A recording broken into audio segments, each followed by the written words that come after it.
La naissance était un hasard. Il dit, si je tombe demain, reprenez le flambeau et poursuivez la lutte jusqu'à ce que vous atteigniez la victoire. Il s'agit d'une liste non exhaustive. Elle a été révélée par le journal Le Témoin. Le prochain remaniement promet.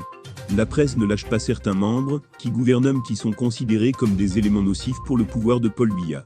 La manchette du journal, Le Témoin de cette semaine est explosive et sans concession. Ce bi-hebdomadaire a dressé une liste de ministres, et se demande une question, simple mais lourde de sang. Ont-ils ensorcelé Paul Biya ? Le journal pointe du doigt leur longévité au gouvernement, alors que leur rendement n'est pas à la hauteur des attentes. Et les Pierre, Jacques Famdongo, Madeleine Chianté, Luc Magloire Mbarga Tangana pour ne citer que ceux-là, sont des ministres devenus improductifs à la tête de leur département ministériel, poste qu'ils occupent chacun depuis 18 ans au moins. Comment comprendre cette longévité ?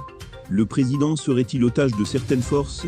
Ou s'agit-il simplement d'un problème de gouvernance politique ? C'est demandé le journal. Même si le journal n'a pas été affirmatif sur ce débat, il est bien évidemment judicieux de s'interroger sur cette longévité à un poste ministériel. Tenir près de 20 ans à un même poste, c'est curieux tout de même d'autant que la rentabilité n'y est pas, manifestement. Mais comme le souligne également le journal, cette liste est loin d'être exhaustive. Sûrement dans le prochain remaniement, beaucoup de choses peuvent se passer. Nouveau gouvernement. Le président a tout repris à zéro. Face à la fuite d'informations et des listes du nouveau gouvernement prochain, Paul Biya a décidé de changer de méthode. Tout reprendre à zéro. C'est en tout cas ce que déclare le quotidien Réalité Plus, dans sa parution N°631, que nous vous invitons à lire. Aux dernières nouvelles, le toilettage du gouvernement tant attendu par certains Camerounais se poursuit.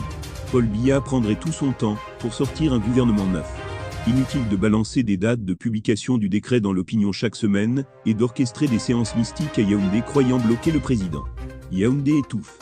Sur le visage de certains ministres en poste, on note un découragement.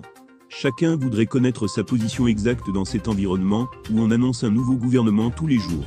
Des individus sillonnent les cabinets ministériels, pour stresser les ministres par les congossas de la présidence de la République.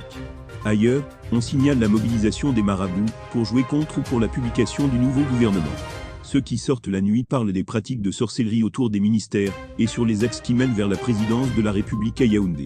Pourquoi attendent-ils trop ce gouvernement ? Pour le Camerounais de la rue, il faut changer pour que d'autres personnalités fassent preuve de leurs compétences, et que d'autres familles, arrondissements et départements aient aussi leurs ministres. Pour les opérateurs économiques, beaucoup de ministres sont assis sur les dossiers, il faut les remplacer pour que le Cameroun avance. Pour d'autres, beaucoup de ministres ne sont plus productifs, il faut les remplacer par du sang neuf et dynamique. Tous ces avis comptent. On ne perd rien à attendre, seul le président Paul Biya va décider le jour où il voudra.